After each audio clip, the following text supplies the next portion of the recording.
ఈరోజు ఈ రాష్ట్రంలో అద్భుతమైనటువంటి బడ్జెట్నిచ్చి బీసీలకి సింహభాగంలో కూర్చొని పెట్టినటువంటి గౌరవ ముఖ్యమంత్రి శ్రీ చంద్రబాబు నాయుడు గారికి, అలాగే డిప్యూటీ సీఎం మా పవన్ కళ్యాణ్ గారికి, లోకేష్ గారికి ప్రత్యేకంగా ధన్యవాదాలు. గత ప్రభుత్వంలో 56 కార్పొరేషన్లు పెట్టి ఒక్కరికి కూడా ఆ కార్పొరేషన్ ద్వారా ఒక లోన్ కానీ లేకపోతే ఆ సామాజిక వర్గానికి కనీసం ఎటువంటి సపోర్ట్ చేసిన పరిస్థితులు కూడా లేవు. ఈరోజు మీరు గుర్తుపెట్టుకోవాలి,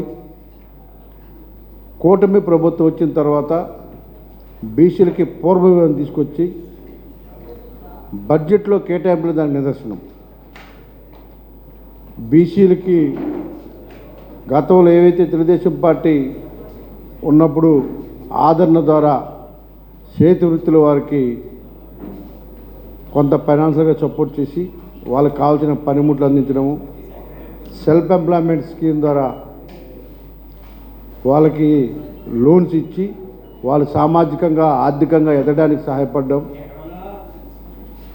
ఎన్బిఎఫ్సి ద్వారా కార్ లోన్స్ ఇచ్చి వాళ్ళు ఆర్థికంగా వాళ్ళకి ఎంతో సపోర్ట్గా నిలవడం, ఈ విధంగా ఎన్నో రకాలుగా బీసీలకు చాలా సపోర్ట్ చేస్తున్నటువంటి ఈ కూటమి ప్రభుత్వానికి మనస్ఫూర్తిగా ధన్యవాదాలు తెలియజేస్తూ ఉన్నాం. బీసీల అభ్యున్నతే ఈ రాష్ట్ర అభివృద్ధిగా కూడా మనం భావించాలి. అత్యధిక జనాభా ఉన్నటువంటి బీసీలు అభివృద్ధి జరిగితే అంటే సామాజికంగా కానీ ఆర్థికంగా కానీ ఈ రాష్ట్రం ఆటోమేటిక్గా డెవలప్ అయినట్టుగానే మన అందరం కూడా భావించాలి. ఎందుకంటే ఎవరైనా సరే ఎంప్లాయ్మెంట్ కానీ లేకపోతే వ్యాపారంగా కానీ స్థిరపడినప్పుడే సామాజికంగా ఒక స్థిరత్వం అనేది వస్తుంది.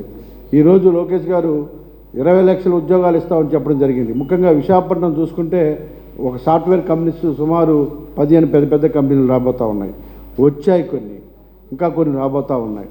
ఆ విధంగా ఒక ఎంప్లాయ్మెంట్కి ఒక బాట వేసి ఆర్థికంగా కానీ ఆటోమేటిక్గా సెటిల్ అయితే ఎవరికి కూడా ఉచితమైనటువంటి ప్రీ స్కీములు ఇవ్వాల్సిన అవసరం కూడా రావడం ఉండదన్న విషయాన్ని కూడా గుర్తుపెట్టుకొని ఇవాళ మనం ముందుకు వెళ్తా ఉన్నాం. ఒక రకంగా చెప్పాలంటే ఒక సాఫ్ట్వేరే కాదు, మా లాంటి వాళ్ళు అసెంబ్లీలో కూడా టెక్నాలజీని వాడి ఇవాళ అసెంబ్లీలో కూడా టెక్నాలజీ వాడుకొని అంటే మేము కూడా ఎలాగ హాజరవుతున్న ఒక పారదర్శక నిదర్శనంగా ఉండే విధంగా అసెంబ్లీలో కూడా ఇవాళ ఆ టెక్నాలజీని వాడుతూ ఉన్నాం. రానున్న రోజుల్లో గత ప్రభుత్వం ఏదైతే నిర్లక్ష్యం చేసావో మాటలతో మభ్యపెట్టి ఒక బీసీలనే కాకుండా ఓ పక్క దోపిడీ, ఒక లిక్కర్ దగ్గర నుంచి శాండ్ దగ్గర నుంచి బ్లాక్ మెయిల్ దగ్గర నుంచి ఎటు చూసుకున్న ఒక దోపిడీగా చేసుకొని ఒక రాష్ట్రాన్ని ఒక యూనిట్గా తీసుకొని ఒక రాష్ట్రాన్ని దోచుకునే పరిస్థితుల నుంచి ఇవాళ అభివృద్ధికి బాటలు వేస్తున్నందున ఎంతోమంది ఇన్వెస్టర్లు వచ్చి విశాఖపట్నంతో పాటు రాష్ట్ర నలుమూలలో కూడా ఇన్వెస్ట్ చేయడానికి ముందుకు వస్తూ ఉన్నారు. ఆ రోజు ప్రభుత్వం అయితే ఓన్లీ దాచుకోవడం తప్ప ఇంకా రెండో పరిస్థితులు లేవు.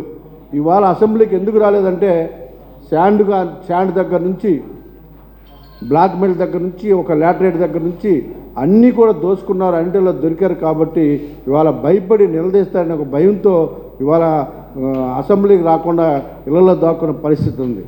ప్రజలు ఓట్లేసి గెలిపించారు, అయినా ఉపయోగం లేదు. 11 సీట్లతో ఉన్నా కూడా ఇంకా బుద్ధి రాలేదు. సో ఈ విధంగా దోచుకుంటున్నారు కాబట్టి నిలదీస్తారు, మేము పాపాలన్నీ బయటకు అడిగేస్తారని చెప్పేసి భయంతో ఇవాళ ఇళ్లల్లో ఉంటూ ప్యాలెస్కే పరిమితమే తప్ప ధైర్యం చేసి అసెంబ్లీకి వచ్చే పరిస్థితి కూడా లేదన్న విషయాన్ని కూడా మీరు గుర్తుపెట్టుకొని రానున్న రోజుల్లో ఒక అద్భుతమైన టెక్నాలజీతో పాటు అద్భుతమైన పరిపాలన కూడా ఈ రాష్ట్ర ప్రజలు చూడబోతున్నారని మీకు తెలియజేస్తా ఉన్నాం.